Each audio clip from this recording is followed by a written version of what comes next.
فواد چودھری صاحب نے بھی کہا ہے نا ٹویٹ کر کے ثاقب کے شامل ہو جانا چاہیے جے یو آئی کو اور جے آئی کو پی ٹی آئی کے ساتھ، ورنہ ان کی سیاست چلے گی نہیں زیادہ۔ یہ بتائیں کہ آپ کو کیا لگتا ہے،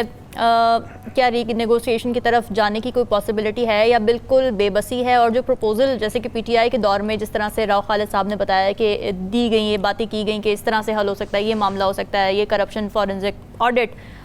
اس طرف جاتی ہوئی اس وقت کی حکومت نظر آ رہی ہے؟ پرائیورٹی پر ہے یہ چیز؟ جی، جو حکومت ہے اس پر پریشر تو بہت زیادہ بڑھ رہا ہے۔ جو فرنزک کرانا اور اسیسمنٹ کرانا جو ہے وہ میرا خیال میں یہ حل ہوگا کہ اس کو اسیس کروایا جائے کہ کیا جو ہے وہ صورتحال ہے۔ گورنمنٹ پہ جو پریشر ہے وہ اس طرح بڑھ رہا ہے کہ میں دھرنے سے ہی شروع کروں گا کہ جماعت اسلامی کا جو احتجاج ہے، آپ نے یہ دیکھا کہ بجٹ آیا، بجٹ میں ٹیکسز بھی لگے، یہ بجلی جو ہے وہ اس کی قیمتیں بھی مہنگی ہوئیں، بہت کچھ ہوا، لیکن کہیں سے کوئی آواز نہیں آئی، نہ کوئی پولیٹیکل پارٹی بولی۔ پی ٹی آئی ہے وہ اپنے اپنے فورمز پہ بات کرتے ہیں، لیکن احتجاج کے لیے باقاعدہ طور پر کوئی نہیں نکلا۔ ایک کریڈٹ ان کو جانا چاہیے جماعت اسلامی کو کہ کم سے کم انہوں نے پبلک کی جو آواز تھی، جو منشا مرضی، جو غصہ ہے، اس کو کم سے کم انہوں نے کسی عملی صورت میں وہ سامنے لائے ہیں۔ وہ جو ہے وہ بیٹھے ہوئے ہیں، دھرنا پہ بیٹھے ہوئے ہیں، وہ جو پبلک کی ڈیمانڈ ہے وہ حکومت کے سامنے رکھ رہے ہیں، اور زیادہ نہیں تو کچھ نہ کچھ تو حکومت جو ہے وہ اس حوالے سے سوچے گی۔ الٹیمیٹلی گورنمنٹ پہ اس قسم کے جو احتجاج ہے، پروٹیسٹ ہے، آئین میں جو پروٹیسٹ کی اجازت دی گئی ہے جو ریزنیبل ریسٹرکشنز کے ساتھ، اس کی وجہ یہ ہے کہ کم سے کم جو گورنمنٹ ہے اس پر کہیں نہ کہیں سے کوئی پریشر آئے۔ اس قسم کی اگر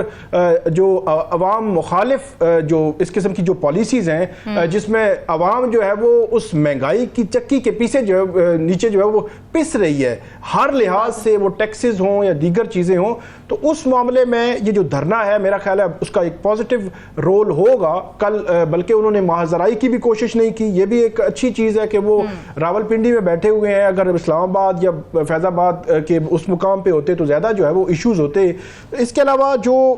سب سے جو بات امپورٹنٹ ہے کہ معاملہ کیا عدالتیں سپریم کورٹ میں انہوں نے کہا کہ لے کر جائیں گے کہ سپریم کورٹ انٹروین کرے اور جو ایگزیکٹو ہے، جو حکومت ہے، اس کو کہے کہ وہ اس کو دوبارہ سے اس کو دیکھے، ان تمام معاملات کو آئی پی پیز کے ساتھ۔ تو مسئلہ یہ ہے کہ بظاہر جو عدلیہ کا جو موڈ ہے، مجھے نہیں لگتا کہ عدلیہ جو ہے وہ بڑے پیمانے پر وہ انٹروین کریں گے۔ یہ الٹیمیٹلی جو ہے وہ حکومت کو ہی دیکھنا ہے، اور گورنمنٹ میں بیٹھی ہوئی جو جماعتیں ہیں ان کو محسوس کرنا چاہیے۔ پریشر یہ ہے کہ ابھی یہ خبر آ رہی ہے کہ جو فری جو مفت جو ہے وہ بجلی دی جا رہی ہے، بیوروکریٹس ہیں، پارلیمنٹیرینز ہیں، ججز ہیں، ان کی جو فری جو مفت میں بجلی دی جا رہی ہے وہ ختم کرنے کا جو پلان گورنمنٹ جو ہے وہ اس حوالے سے سوچ رہی ہے، تجویز ہے۔ تو یہ وہ پریشر ہی ہے کہ انٹرنلی جو اشرافیہ ہے وہ کم سے کم اس کو بھی سوچنا چاہیے کہ آپ سارا بوجھ جو ہے وہ عوام پہ ڈال رہے ہیں۔ اس وقت بھی اگر بات کی جائے تو آج جولائی کے جو بل آ رہے ہیں وہ خوفناک حد تک جو ہے وہ بڑھ چکے ہیں۔ عام جو بندہ ہے کس طرح افورڈ کرے گا؟ پچھلے سال اگر کسی کا 7-8 ہزار بل تھا تو اب 25,000 تک ہو گیا، اگر کسی کا 25,000 تھا تو وہ 70,000 تک جو ہے وہ پہنچ چکا ہے۔ تو یہ ڈبل سے بھی زیادہ کے بل جو ہے وہ آ رہے ہیں۔ گورنمنٹ کو اس حوالے سے سوچنا بھی چاہیے، اور میرا خیال ہے تمام پولیٹیکل پارٹیز کو آن بورڈ بے شک لے کر ان سے بھی تجاویز بھی لیں، اور اس کے بعد اس معاملے کو ون فار آل سیٹل کریں۔ پریشر بننا، پریشر رہنا وہ بہت ضروری ہے، اور وہ پریشر اسی طرح پولیٹیکلی جو ایکٹیویٹیز ہوتی ہیں اور جو پولیٹیکل پارٹیز ہوتی ہیں ان کا کام ہی یہ ہوتا ہے کہ وہ عوامی نمائندے ہوتے ہیں، عوام کی زبان جو ہے وہ بنتے ہیں۔ باقی پولیٹیکل پارٹیز کو بھی اس قسم کے عوامی جو احتجاج ہے، عوامی نوعیت کا احتجاج ہے وہ پہنچانا چاہیے، عوامی مطالبات جو ہے وہ حکومت تک پہنچانے چاہیے اور ان تک فورس کرنا چاہیے کہ وہ ان کو مانے۔ نظمو ثاقب صاحب نے کہا کہ لگ رہا ہے ایسا کہ خان تیار ہے۔ میرا سوال یہ کہ خان کس چیز کے لیے تیار ہے؟ کیا وہ مذاکرات کے لیے تیار ہیں؟ کس سے مذاکرات کے لیے تیار ہیں؟ یا پھر کیا وہ معافی مانگنے کے لیے تیار ہیں؟ ابھی تک تو جو چیزیں سامنے آئی ہیں دو ہی ہیں،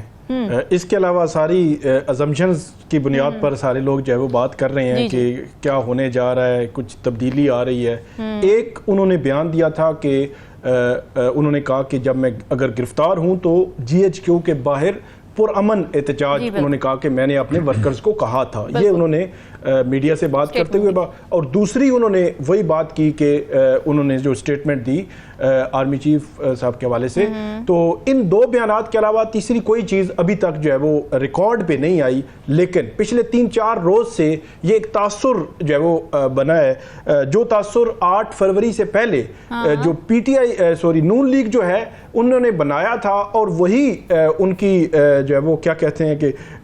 اس کو نقصان ہوا اس کا, وہ یہ تھا کہ ساڑی گل ہو گئی ہے. تو یہ جو تاثر ہے, یہ تاثر تب بھی اس وقت نون لیگ کو اس نے نقصان دیا, اور اب جو ہے وہ جب سے یہ ایک بات ہونا شروع ہوئی, اب ہوئی ہے نہیں ہوئی یا چیزیں آگے چل رہی ہیں نہیں چل رہی, یہ الگ بات ہے, لیکن ایک تاثر بھی جو ہے وہ حکومت وقت کو پینک میں. آج آپ نے دیکھا کہ جو مصدق ملک صاحب ہیں وہ کہہ رہے ہیں مذاکرات, تو مجھے سمجھ نہیں آ رہی کہ ایک طرف جو گورنمنٹ ہے اس نے اعلانیہ طور پر آج سے 8-10 دن پہلے کہا کہ, اور بار بار ابھی بھی عطا تارڑ صاحب کہہ رہے ہیں کہ یہ فیصلہ ہے حتمی طور پر کہ PTI پر پابندی لگنی ہے. جب پابندی لگنی ہے, ایک وزیر کہتا ہے, دوسرا کہتا ہے آکے بات چیت کرے, اور پھر جو بات ان کا جو سٹائل تھا بات کرنے کا, جس طرح انہوں نے اگریسو سٹائل میں پریس کانفرنس کی, تو اس طرح مذاکرات کی باتیں. پھر جو راؤ صاحب نے بات کی اعتماد سازی, اعتماد سازی کے حوالے سے حکومت نے کچھ بھی نہیں کیا, آج تک کچھ بھی نہیں کیا. ایون گورنمنٹ جو ہے وہ سٹیپس لے رہی ہے, اپنے آپ کو بچانے کی جو ہے وہ کہیں نہ کہیں کوشش کر رہی ہے. اب مخصوص نشستیں ہیں, مطلب اعتماد سازی تو یہی تھا نا کہ آپ کا مینڈیٹ تھا, آپ کو مل گیا, سپریم کورٹ نے فیصلہ دیا, جیسا تیسا بھی ہے ہم تسلیم کرتے ہیں, آپ بیٹھیں, آپ آ کر بیٹھیں پارلیمنٹ میں ہمارے ساتھ بیٹھیں, ہم اس ملک کو آگے لے کر چلتے ہیں. تو لیکن گورنمنٹ کو پھر وہی فارم 47 کے مسائل ہیں, ٹرائبیونلز ہیں, بہت ساری چیزیں ہیں جو ان کو ہر روز اور ہر وقت جو ہے وہ پینک میں رکھتی ہیں.